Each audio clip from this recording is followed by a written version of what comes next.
Olá pessoal, tudo bem? Aqui é o professor Miro Santos, mais um vídeo. Vou iniciar com a frase: a tecnologia une-nos, a tecnologia liga-nos, a tecnologia amplia o nosso poder. Frase de Viviane Har. Bom, essa é a aula 3 da Maratona Processo Seletivo da REME, Campo Grande, Mato Grosso do Sul. A gente vai falar um pouquinho sobre a EAD, metodologias ativas, e TEDx. Não conseguimos dar conta de todo o conteúdo programático desse processo seletivo, que é o PSS da REME, que é considerado o processo seletivo da CEMED, que é a Secretaria Municipal de Educação. Entretanto, o que a gente abordar aqui vai ser uma reflexão, vai ser uma ajuda, vai ser uma troca de ideias que é muito satisfatória para os professores e professoras estudarem, ampliar um pouquinho o escopo de conteúdos em relação à pedagogia e a tudo que envolve os conhecimentos pedagógicos, tá bom? Vamos sempre nos ajudando, fortalecendo sempre. Então, dê o like, se inscreva no canal e compartilhe, né? Essa é a ideia que a gente vai estar sempre promovendo a educação. Pessoal, essa é a aula 3, tá bom? Mandando um abraço aí, em especial agora para as professoras e professores da Educação Especial, em especial a minha esposa, Jaqueline Braga, que ela é também da Educação Especial, ela atua também nas séries iniciais. E a gente sempre sabe que os professores agora estão muito atarefados, porque acabaram de entregar bastante arquivos de relatórios, é o PEI, né? Que é o projeto aí, que é o relatório individualizado, que ele diz respeito a cada aluno. Então, assim, é um trabalhão, as professoras têm que fazer o PEI para cada aluno que são atendidos, tá? Então, um abraço para vocês e vamos sempre aí seguindo fortes, firmes, com foco, força e fé. Pessoal, vamos para frente. A gente vai falar um pouquinho sobre a EAD, metodologias ativas e as tecnologias digitais da informação e da comunicação. Então é importante, o que eu tenho que saber sobre isso? A EAD é a educação à distância.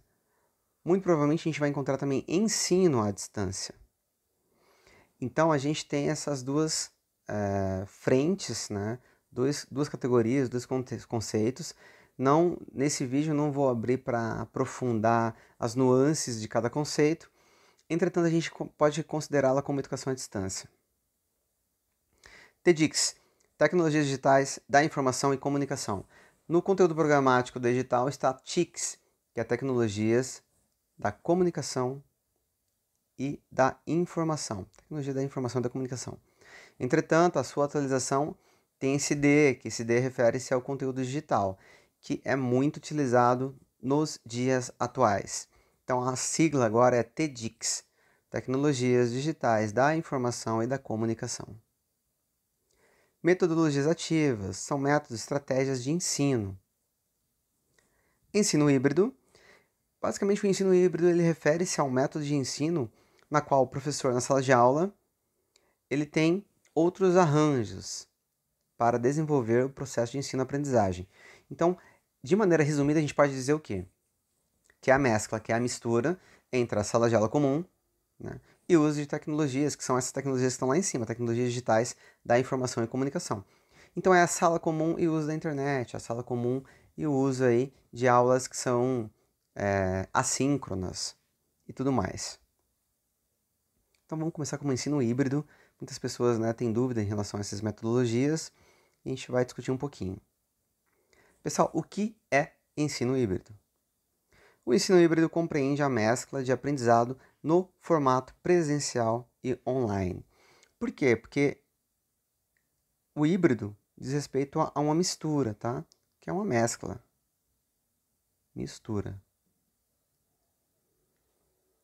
Então, se tem uma mistura de coisas que são diferentes. Então, você tem dois elementos, dois tipos de arranjos que configuram-se em um novo tipo. Então, o ensino híbrido ele é considerado uma mescla de aprendizagem no formato presencial e no formato online. Então, muito cuidado, porque aquilo que ocorreu no período de pandemia, que é o ensino remoto, muitas vezes em sua configuração mais aprofundada e conceitual, não era ensino híbrido, era um ensino mesclado, era uma educação remota emergencial. Entretanto, muitos sistemas de ensino consideraram aquilo como ensino híbrido, tá? Mas é preciso ficar muito ligado com o que a banca vai cobrar e o que ela vai chamar de ensino híbrido. Então tem que ter essa mistura, tem que compreender o presencial e tem que compreender o online também, tá? Deixa eu arrumar minha seta do online. Tá aqui. É isso. Bom, TEDx, Tecnologias Digitais da Informação e Comunicação. Pessoal, o que são, né? As tecnologias digitais da comunicação são amplamente utilizadas de diferentes formas em amplos campos da vida social. Então, é aquele dia a dia nosso, o mundo da vida, no cotidiano, no qual a gente utiliza, recebe e-mails, envia mensagens digitais, ao mesmo tempo com que assistimos um vídeo, com que pagamos uma conta, com que discutimos e debatemos em um fórum. Então, assim, são amplamente utilizados na atualidade. Na educação, a gênese das ferramentas digitais foi o computador e os laboratórios de informática, que no Brasil surgiram com força a partir dos anos 2000, 2010, mas ele já tem um uso considerável em alguns locais, tá?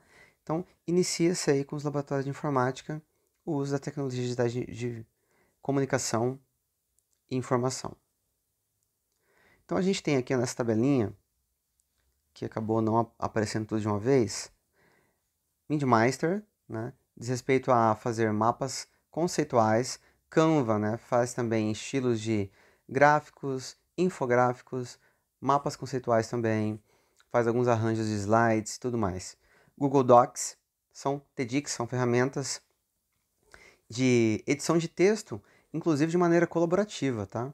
Então, texto de maneira colaborativa. Apresentações são slides. Google Classroom ou Google Sala de Aula é um ambiente virtual de aprendizagem, a gente vai falar mais na frente, o que é um AVA, quando a gente falar sobre a EAD. Podcast, que seria um arquivo de áudio, vou desenhar aqui uma clave de sol, que é um arquivo de áudio, que ele pode versar sobre vários temas, inclusive arquivo de áudio de podcast educacional. WhatsApp, Telegram, que aí são mensageiros que também podem ser utilizados na educação, tá? Bom, blogs pode ser utilizado em turmas conjuntas para que você possa enfatizar e informar e tornar transparente uma comunicação de projetos, ou comunicação de algo que pode ocorrer na escola. Fóruns, discussão, muito utilizada no ensino superior, sobretudo no ensino superior, né, em aqueles, tipo no Moodle, em plataformas de ambiente virtual de aprendizagem, no qual os acadêmicos utilizam para conversar, para postar inclusive atividades. Chat, ou chats, né? O chat é aquela conversa que é assíncrona, uma conversa que ocorre ao mesmo tempo para tirar dúvidas, ou para fazer sugestões, ou para responder questões, ou para fazer perguntas no caso de uma apresentação, um seminário ou uma aula, o aluno utiliza um chat para fazer perguntas na hora. Sites. Então, sites são muito utilizados para fazer algum tipo de consulta, pesquisa. Apps, né? Os apps são aplicativos também, que hoje são de grande demanda dos jovens, dos adultos, dos idosos. Então, assim, os aplicativos são muito utilizados por meio dos smartphones, que você tenha um arranjo de conteúdos, né? E plataformas e mecanismos para melhorar e facilitar a vida. Então tem também uso educacional muito forte dos apps. Miro é uma plataforma na qual tem um quadro, que é quase um quadro infinito, que você pode fazer também mapas conceituais, apresentação, vincular textos, vincular arquivos de vídeo, vincular várias coisas em uma aula, tá? Padlet também é uma plataforma que você vai utilizar aí para fazer apresentações e encaminhar também de maneira colaborativa as aulas. YouTube, seminários, apresentações, videoaulas, mais um monte de coisa que a gente consegue fazer, tutoriais, né, aulas nas quais os alunos podem interagir por meio do chat, ou fazer perguntas, ou dialogar bastante. Então, pessoal, essas são as plataformas que são as TEDx, tá? EAD. O que é a EAD? Pessoal, EAD é uma modalidade de educação e é a sigla para Educação à Distância. A modalidade na qual o professor e aluno não estão presentes no mesmo ambiente na sala de aula. Tá bom? Existem plataformas online que disponibilizam as ferramentas de ensino. AVA. O que é o AVA? Pode cair alguma coisa sobre AVA? Pode, porque no conteúdo programático estava lá diz respeito a um conteúdo da EAD. Então, o AVA tem a ver com a EAD. O AVA é um ambiente virtual de aprendizagem, que é o espaço online onde a maior parte do curso acontece. Polo de apoio presencial. Pode cair alguma coisa sobre isso? Pode, porque o polo de apoio presencial é um local de base, é um local de ajuda, é um local onde ocorrem encontros presenciais para ajudar aí um curso, para ajudar a educação à distância. Atividades síncronas. Pode cair o que são atividades síncronas, de fazer uma mistura em várias questões? Pode. Atividades síncronas são atividades que ocorrem ao mesmo tempo. Então, independente se eles são em locais diferentes e distantes, não presencialmente, né, no mesmo espaço físico, professor, aluno, tutor podem estabelecer e desenvolver atividades síncronas. Então, ele pode entrar num chat, ele pode entrar num fórum, ele pode entrar no vídeo no YouTube, pode entrar num vídeo e dizer e comentar na hora ali. Google Meet, né, pode entrar na reunião no Zoom, alguns aplicativos de vídeo, tá bom? Ao mesmo tempo. O fórum não, o fórum eu falei há pouco, mas o fórum é uma plataforma, é uma estratégia utilizada, é um mecanismo para atividades que são assíncronas. As atividades assíncronas ocorrem em momentos variados. Então é um e-mail que você envia e a pessoa vai olhar depois de 3 horas e vai responder depois de 10 horas no outro dia. Então é uma mensagem, é um texto, é um PDF que você deixa no Google Salas de Aula e o aluno no outro dia ele vai olhar. É um podcast que você grava e a pessoa vai ouvir de maneira flexível, né? E ela vai ouvir na próxima semana. Então isso são atividades assíncronas, tá? Não ocorrem ao mesmo tempo. Pessoal, em relação à EAD ainda temos algumas etapas no decorrer do processo de desenvolvimento da EAD, da educação à distância. A gente pode desenvolver isso de maneira histórica, tá? Então, a primeira etapa foi ensino por correspondência. E é claro, sempre vai ter variações. Então, nos Estados Unidos ocorreu em um momento, na França em outro momento, no Brasil em outro momento. E se a gente for falar de EAD mais recente, também ela tem diferenciações em relação aos locais, tá? No grosso, a gente poderia dizer que, por exemplo, voltando lá na antiguidade, que a EAD ela inicia quando alguém escreveu o primeiro papiro, né? O primeiro relato, o primeiro ensinamento, né? Em um pergaminho, e alguém ia ler isso em outro momento. Então isso já era os primórdios aí da EAD. É claro que a gente não vai tão longe. Então para nós a EAD ela vai iniciar pelo ensino por correspondência. O antigo é Instituto Universal Brasileiro, ou por cartas, ou por envio de materiais impressos, tudo mais.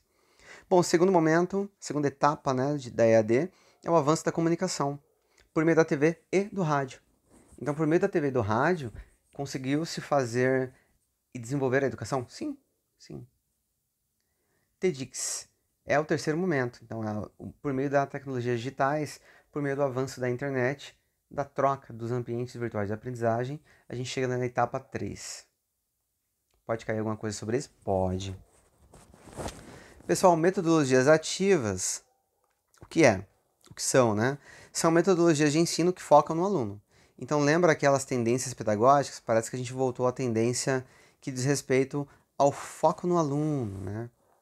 A tendência que trata o aluno como especial no processo educativo, tá bom?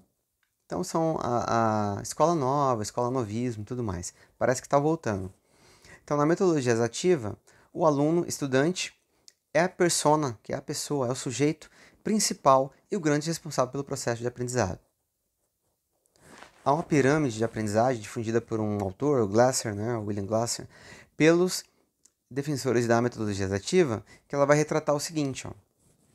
Essa pirâmide, eu não vou colocar a imagem dela aqui, mas só para constar, ela vai dividir as etapas do processo. Então, por exemplo, quem vai aprender aí lendo, né, ou escrevendo, vai reter, sei lá, um pouquinho do conteúdo. Quem vai aprender escrevendo vai reter até mais um pouquinho do conteúdo, entre 10% e 20%. E aí ele vai dizer o seguinte, quem está em um método mais ativo vai reter mais do conteúdo, 70%, vai reter 80%. E aí ele vai dizendo isso. Então, ela retrata os limites, né, do ensino eminentemente tradicional, né, focado na leitura e na escrita. Então, é os limites, é até onde ele pode alcançar. Então, há uma crítica sobre esses limites. E aí foram desenvolvidas metodologias de ensino que são chamadas de metodologias ativas para aumentar essa capacidade de aprendizagem. Essa é a ideia. Bom, alguns tipos de metodologias ativas, e eu vou destacar aqui pelo menos um nome para que vocês possam compreender e assinalar em alguma questão do processo seletivo. Então, a sala de aula invertida, o ensino híbrido, a aprendizagem baseada em projetos, né? Project Based, a sigla é PBL, a aprendizagem baseada em problemas, o estudo de caso, a baseada em times, né? A aprendizagem baseada também em componentes e times, a gamificação, tá bom? Então, de fato, se acontecer de ocorrer e cair uma questão que envolve, olha, assinale as que são ensino híbrido de metodologias ativas, assinale quais são. Gente, tem que ser esses itens aqui, tá? Esses 7 itens que tem que estar constando, ou algum deles, não. Sala de aula invertida, ensino híbrido, aprendizagem baseada em projetos, baseada em problemas, estudo de caso, baseada em times ou gamificação. São consideradas metodologias ativas. Muito cuidado porque na prova do processo seletivo caiu essa questão e perguntaram se muitas pessoas responderam a questão do seminário como uma metodologia ativa. Se a gente percebeu que a metodologia ativa, o foco é no aluno. Tem que verificar se o seminário ele vai ter um foco no aluno, né? E ele é uma utilização da metodologia também tradicional. E aí não cai, não entra. Muito cuidado com essas questões. Tem que estar esses 7 itens ou algum desses 7 itens para ser considerada metodologia ativa.